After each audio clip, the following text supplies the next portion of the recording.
டாப்பிக்கில் என்ன பார்க்க போகிறோம் அப்படின்னா மோனோபொலி. மோனோபொலி அப்படிங்கிறது the word monopoly has been derived from the combination of two Greek words combination ஆனது தான் வந்து மோனோபொலி அப்படின்னு சொல்கிறோம். மோனோ அண்ட் போலி. மோனோ அப்படின்னா சிங்கிள், போலி அப்படின்னா செல்லர், அதாவது சிங்கிள் செல்லர். இது வந்து market situation. In this way monopoly refers to the market situation in which there is only one seller, அதாவது ஒரே ஒரு செல்லர் தான் இருப்பாங்க of a commodity. Hence there is no scope for competition. எந்த ஒரு காம்படிஷனுமே இருக்காது, எந்த ஒரு இதுவுமே இருக்காது அப்படின்னு சொன்னால் still some economists observe that there will always be potential threat to be a monopolist. அதாவது பார்த்தோம் அப்படின்னா இப்போ சில எக்கனாமிஸ்ட்லாம் சொல்லியிருக்காங்க, ஸ்டில் சம் எக்கனாமிஸ்ட் சொல்லியிருக்காங்க அப்சர்வ் பண்ணி பொட்டென்ஷியல் த்ரெட்டு இருக்கும். அதாவது உள்ளுக்கு வந்து நமக்கு கொஞ்சம் பயம் இருந்துக்கிட்டே இருக்கும் அப்படிங்கிற மாதிரி சொல்கிறாங்க மோனோபொலிஸ்ட். ஓகேவா? அதுக்கு அடுத்தது பார்த்தோம் அப்படின்னா டிஃபைன் என்ன சொல்லியிருக்காங்க. Monopoly is a market structure characteristics by a single seller selling the unique product with the restriction for a new firm to enter the market. இந்த மார்க்கெட் ஸ்ட்ரக்சரில் பார்த்தோம் அப்படின்னா இந்த மோனோபொலி மார்க்கெட் ஸ்ட்ரக்சரில் சிங்கிள் செல்லர் தான்.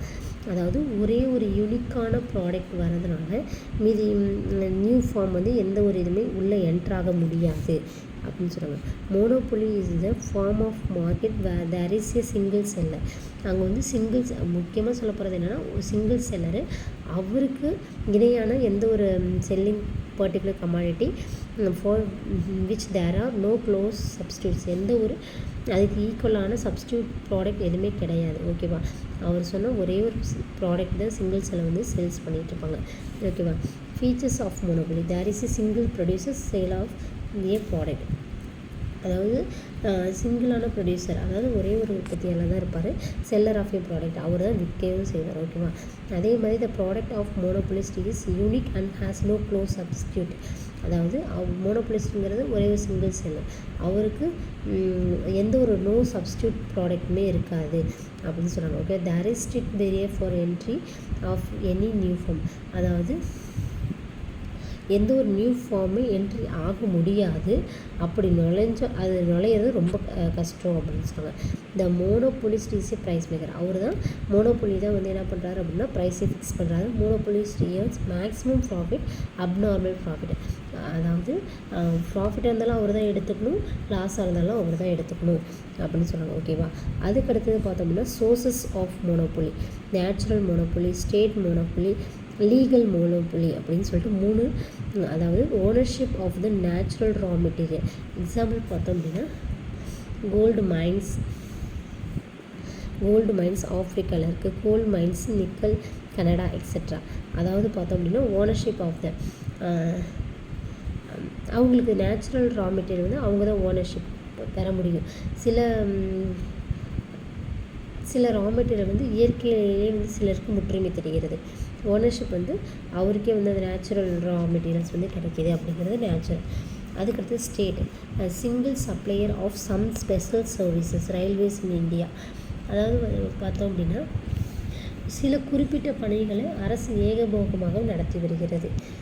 ஓகேவா? ஸ்டேட் லெவலில் railways of India வந்து ஸ்டேட் அவங்க தான் நடத்துவாங்க, சிங்கிள் சப்ளையர் தான் நடத்த முடியும். நேச்சுரல் மோனோபொலிங்கிறது அவங்களுக்கு ஒரு குறிப்பிட்ட இடத்த வந்து அவங்களுக்கான தனி உரிமை இருக்குது அப்படிங்கிறாங்க. Legal monopoly firm can get its monopoly power by getting patent இந்த rights trademark for the government. அதாவது ஒரு மோனோபொலி அப்படிங்கிறது வந்து கேன் கெட் இட்ஸ் மோனோபொலி அரசிடமிருந்து வடிவமைப்பு உரிமையாகவும் வர்த்தக குறியீட்டையும் பெற்றுக்கொள்ளலாம். மற்ற நிறுவனங்கள் அவற்றை அப்படியே விற்பது சட்டப்படி குற்றமாகும் அப்படின்னு சொல்கிறாங்க. ஓகேவா? அதுக்கடுத்தது பார்த்தோம் அப்படின்னா price and output determination under monopoly. அதாவது monopoly is one firm industry. அதாவது ஒரே ஒரு இதுதான் இண்டஸ்ட்ரிங்கிறாங்க. A firm under monopoly faces a downward sloping demand curve. இது வந்து டவுன்வர்ட் ஸ்லோப்பிங் டிமாண்ட் கர்வ்னு சொல்லுவாங்க, இல்லாட்டி ஏஆர் கர்வ்னு சொல்லலாம். Under monopoly AR falls, downward sloping தானே. ஏஆர் கர்வ் வந்து டவுன்வர்ட் ஸ்லோப்பிங் கர்வ், ஏஆர் வந்து ஃபால்ஸ் ஆகும்போது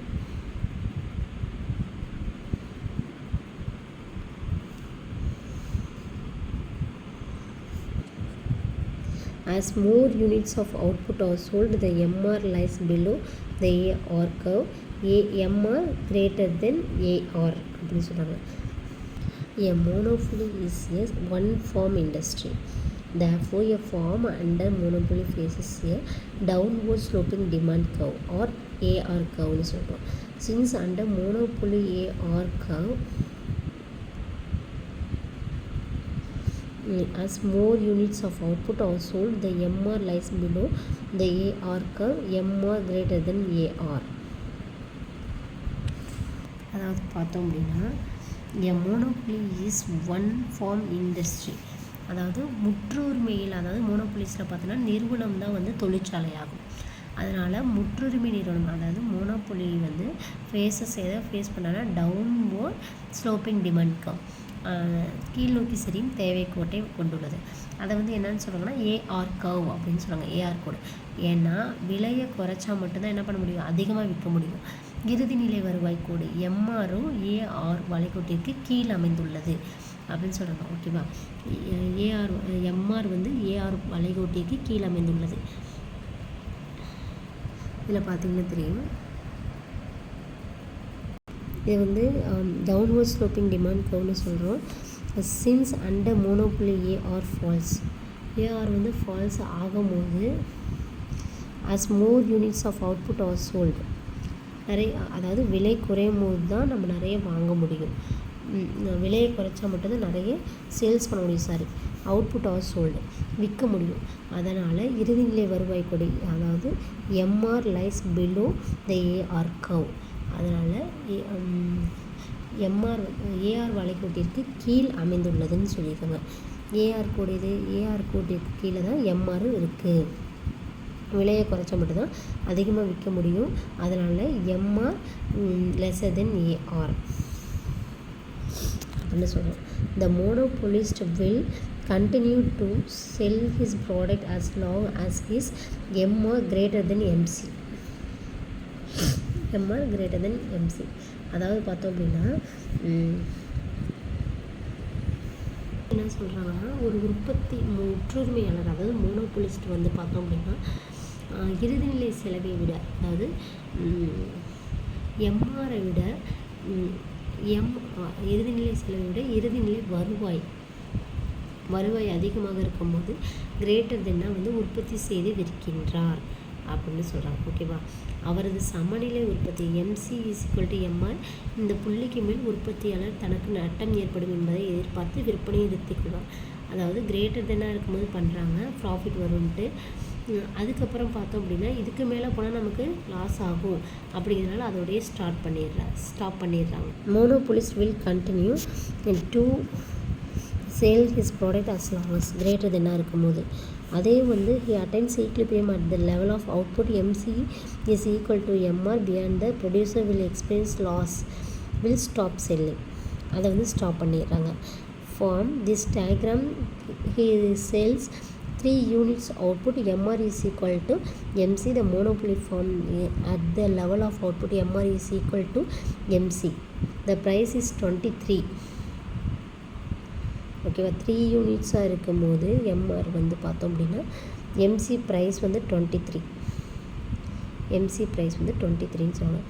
த check of how much profit the monopoly is making or the equilibrium output, the average cost curves are used. An equilibrium level of output 3, average revenue 23, average cost 12.67, therefore 10.33 is the profit per unit. Total profit ஓட formula average revenue minus average cost into total output. அதாவது மேலே இருக்க டயக்ராமை பொறுத்து பார்த்தோம் அப்படின்னா 3 அலகு உற்பத்தி விற்பனை செய்யப்படுகிறது. அதாவது எம்ஆர் எம்சியை விட அதிகமாக இருக்கும் வரை உற்பத்தி நடக்கும். முற்றுரிமை நிறுவனம் சமநிலை எம்ஆர் = எம்சி ஆக இருக்கும் வரை உற்பத்தியை மேற்கொள்ளும். அப்போது விலை வந்து எவ்வளோவா இருக்குது, 23. அதுக்கடுத்து பார்த்தா சமநிலை உற்பத்தியில் ஒரு முற்றுரிமை நிறுவனம் எவ்வாறு லாபம் பெறுகிறது என்பதை பார்க்க சராசரி வருவாய் கோடு மற்றும் சராசரி செலவு கோட்டை பயன்படுத்தலாம். இதோட ஃபார்முலா அப்ளை பண்ணி இதை போட்டு